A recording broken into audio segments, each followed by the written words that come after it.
إن الحمد لله صلى وسلم على نبينا مصطفى محمد صلى الله عليه وسلم وعلى آله وصحبه أجمعين أما بعد أعوذ بالله من الشيطان الرجيم بسم الله الرحمن الرحيم സൂറ അൻ-നിസാ 161-ാമത്തെ വചനത്തിന്റെ വ്യാഖ്യാനം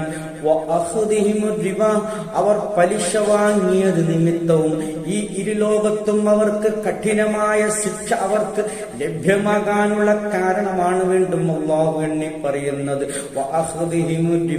അവർ പലിശ വാങ്ങിയത് നിമിത്തവും അവരെ തൊട്ടത് വിരോധിക്കപ്പെട്ടിരുന്നു. പലിശ വാങ്ങാൻ പാടില്ല എന്ന് തൗറാത്തിൽ കൂടി നിരോധനമുണ്ടായിരുന്നു. അതിനെ പാടെ അവഗണിച്ചുകൊണ്ട് നിരാകരിച്ചുകൊണ്ട് അവർ പലിശ വാങ്ങുന്നവരായി മാറി. അത് മാത്രമല്ല അവർ ഭക്ഷിച്ചത് നിമിത്തവും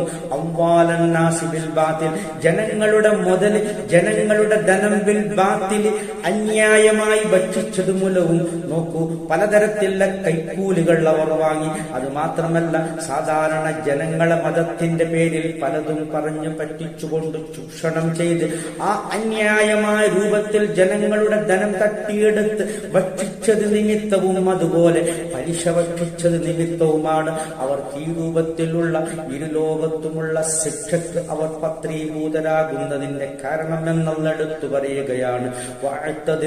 നാം ഒരുക്കി വച്ചിരിക്കുന്നുലിൽ കാഫിരീന അവിശ്വാസികൾക്ക് മിൻഹും അവരിൽ നിന്നും ആ യഹൂദരിൽ നിന്നും അദാബൻ അലീമ വേദനാജനകമായ ശിക്ഷ ഒരുക്കി വച്ചിരിക്കുന്നു എന്ന് പറഞ്ഞാൽ യഹൂദർ മുഴുവനും കാഫിരീങ്ങളല്ല, അവരിൽ ഒരുപാട് മുഅ്മിനീങ്ങൾ ഉണ്ടായിട്ടുണ്ട്.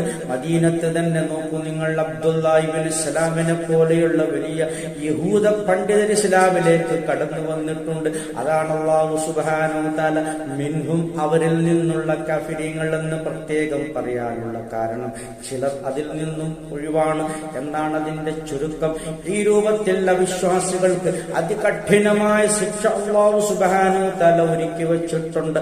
ഈ രൂപത്തിൽ മുഅ്മിനീങ്ങളാരും തന്നെ പലിശ ഭക്ഷിക്കാനോ അതുപോലെ ജനങ്ങളുടെ സമ്പത്ത് അനധികൃതമായി അതായത് അന്യായമായി തട്ടിയെടുത്ത് ഭക്ഷിക്കാനോ പാടില്ല എന്ന ശക്തമായ താക്കീതും ഉണർത്തലുമാണ് ഈ ആയത്തിൽ കൂടി ലോക ജനങ്ങൾക്ക് അല്ലാഹു സുബ്ഹാനഹു വ തആല നൽകുന്ന സന്ദേശം.